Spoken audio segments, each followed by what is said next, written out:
You have a collection of films.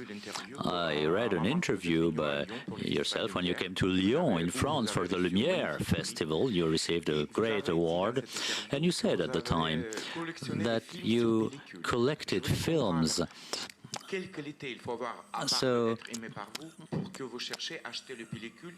you want to buy films on 35 mil, and how many films do you have in your collection? And do you have time to see your films on 35 mil at home?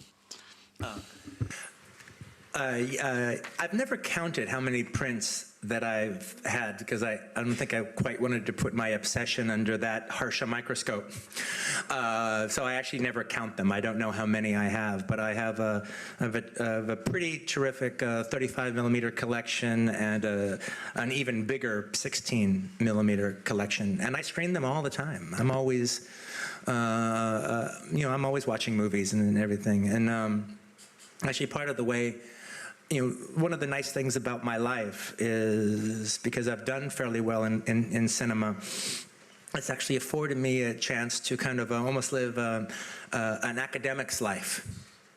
And so my feeling is that I'm studying for my professorship in the history of world cinema, and the day I die is the day I graduate.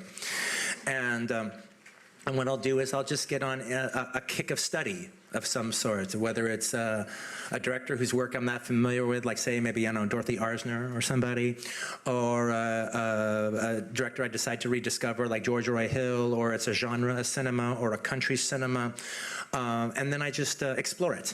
And I just voraciously watch them and make notes on them, maybe for a future book, maybe for a future study, or maybe just for my own edification. And I take that to its logical conclusion till its end, and then I put those notes away, and my head is now filled with new knowledge, and then I wait for the next kick to hit me, and to be able to actually do this again, as I say. Now that everything has become digital, for me to actually be able to screen movies in my home, in my own theater, watching them 24 frames a second is a joy I wouldn't be able to partake in if my situation hadn't have allowed it. But like, for instance, it's like, one of the things that was so wonderful, especially about being like in Paris, was going to streets like the Rue Champignon that have all the cinemas and showing all the films there. But when all of a sudden, they have a re-release of, say, Godard's Breathless.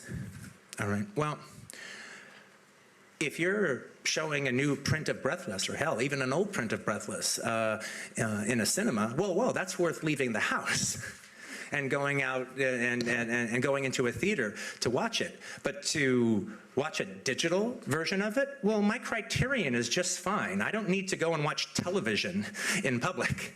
So I don't see any reason why to leave the house when home theaters are so good, and the presentation on these digitals, on the DVDs are so good. Why would you go and see that at the theaters? All right, 35 millimeter, which most people don't have in their house, well, that's a reason.